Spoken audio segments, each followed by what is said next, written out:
Estamos de volta com o programa Gui Moreira na tela da Band. Agora nós vamos conversar sobre um assunto muito importante para todos os pais. Nós vamos falar de depressão e obesidade infantil. Aqui com a gente no estúdio nós temos a psicóloga clínica infantil Raquel Rios. Bom dia, Raquel, muito obrigada pela sua presença. Bom dia, Júlia, eu que agradeço. Bom dia. Bom dia, Raquel. Pois é, para começar, a gente pode perceber que a depressão infantil, e a obesidade também, ela tem crescido muito no país, né? E como especialista, qual que é a sua visão sobre isso? Sim, nós podemos pensar em diversos fatores que contribuem para o aumento desse sofrimento mental infantil.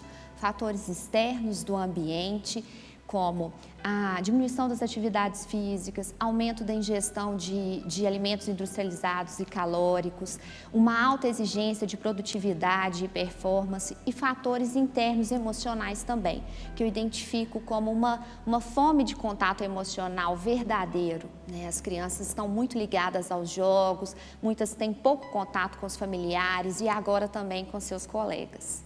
Para entrar no tema, nós vamos ver agora uma matéria especial da nossa repórter Jordana Bach, que traz o relato emocionante de uma mãe que enfrentou a depressão do filho após o seu divórcio. Acompanhe.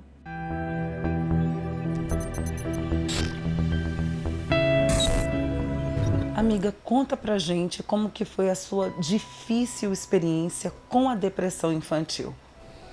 Bom, começou quando meu filho tinha 8 anos de idade.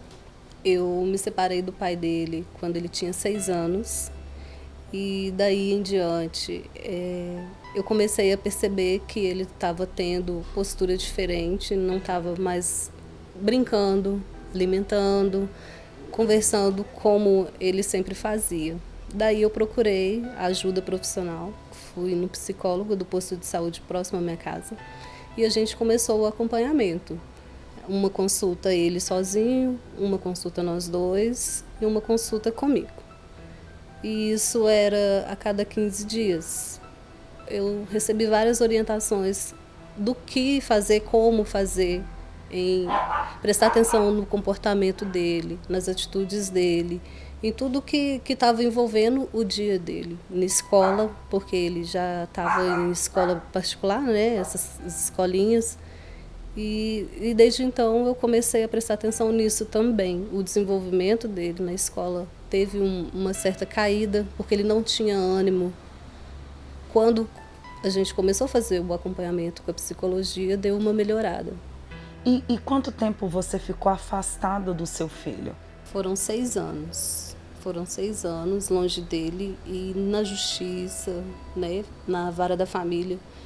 E ainda assim, contudo, eu procurava ele, meus familiares iam atrás para poder ver se conseguia alguma coisa, para poder ter um momento, uma ligação, e nem isso a gente conseguia.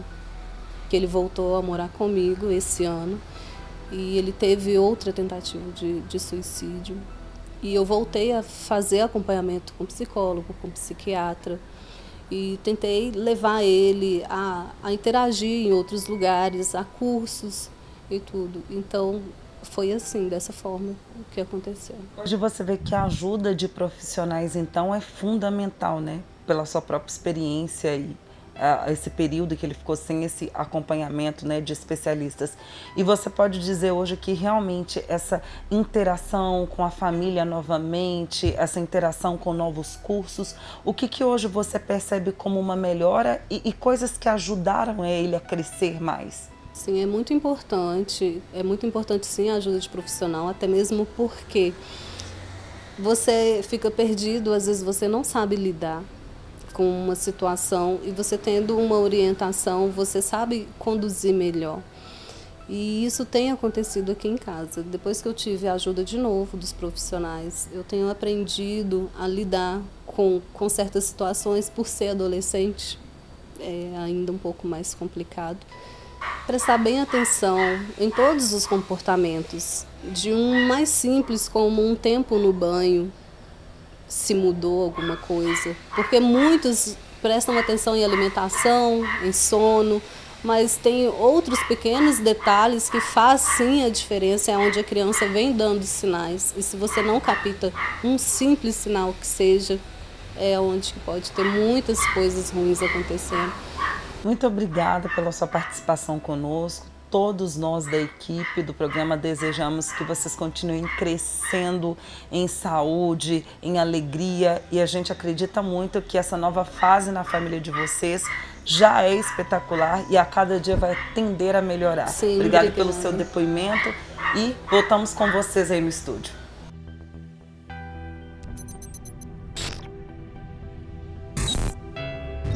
Realmente muito emocionante, e a gente pode perceber com essa matéria, né, como realmente é importante você ter um acompanhamento psicológico. E Raquel, você comentou na sua primeira resposta sobre a questão da internet, dos jogos, que hoje está muito em alta, né? Sim. Você acha que isso realmente ajuda, né, a desenvolver quadros de depressão aí nas crianças? Sem dúvida. Eu falo que os jogos e os desenhos são perfis, né? Muitas vezes idealizados e que não correspondem à realidade. Lá as crianças não têm que lidar com frustrações, com limites, elas podem colocar agressividade exposta sem lidar com as consequências. Se houve erro, desliga, retorna, e nós sabemos que a realidade não é assim. Então, quando elas vão viver experiências na realidade, que é de vulnerabilidade, fragilidade, erros, muitas vezes não dão conta emocionalmente de suportar aquela dor mental. Agora, Raquel, a gente sabe que a separação dos pais, bullying na escola, abandono, abusos físicos e psicológicos, né? Tudo isso traz essa depressão infantil, né? Sim, eu acho que você citou aí, Gui, uma série de situações de muito sofrimento emocional e dor mental. As crianças muitas vezes não têm recursos para elaborar, simbolizar e digerir essas experiências, que podem causar muito adoecimento. Guardadas as diferenças, a gente fala que o funcionamento mental é parecido com o digestivo. Assim como a gente ingere uma série de alimentos, aproveita os nutrientes, né, e expele aquilo que não é necessário, nossa mente tem que digerir uma série de vivências, de estímulos externos e internos, e muitas vezes tem vivências que não dão conta, né, são um boi para a mente elaborar.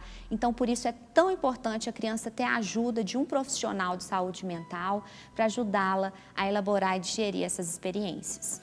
Agora, a gente vê também que tem muitas crianças obesas, né? Cada vez mais. Sim. Eu acho que tem uma grande participação dos pais, mas também algo interno da própria criança, né? Que está sofrendo nesse momento. Claro, eu falo que é como a música dos Titãs, né? Você tem fome de quê? Nós temos que pensar que a questão da obesidade, transtorno alimentar, ela não se trata só de comida. É preciso identificar qual que é a fome, quais são os vazios emocionais dessas crianças, o que elas estão buscando preencher ou colocar sempre para dentro de uma forma imediata, né? Que é um prazer da alimentação, mas que ele é fugaz, então repete, né? Então é preciso sim observar e tentar entender o que está por trás daquele comportamento alimentar. Eu acredito que é muito importante você ressaltar isso para os pais de casa, porque muitas vezes a gente vê o relato de crianças que têm algum problema com sobrepeso, que elas falam que justamente essa crítica às vezes vem de dentro de casa. Exato. Então os pais identificarem que é, né, importante levar para a psicóloga, para entender de onde vem às vezes, né, o excesso da alimentação é muito importante. Sem dúvidas, é muito importante esse olhar para além do alimento, né? Raquel, muito esclarecedor todas essas informações, né? Eu gostaria agora que você deixasse um recado aí para todos os pais. Eu gostaria primeiramente de agradecer o convite e o espaço para nós conversarmos de um assunto tão importante. Uma honra para nós. Que é o cuidado com a saúde mental infantil. E a minha mensagem para os pais é para aproveitarem esse momento e se conectarem ainda mais com seus filhos, conhecerem mais seus filhos, emocionalmente, né? E buscarem contatos vivos, não tanto virtuais. Muito obrigada, viu, Raquel, pela sua presença mais uma vez. Vamos para um rápido intervalo, mas daqui a pouco, no próximo bloco, tem o quadro Na Cozinha com Clara Senra. E também tem muita música com a cantora Marina Araújo. Não sai daí. Voltamos já.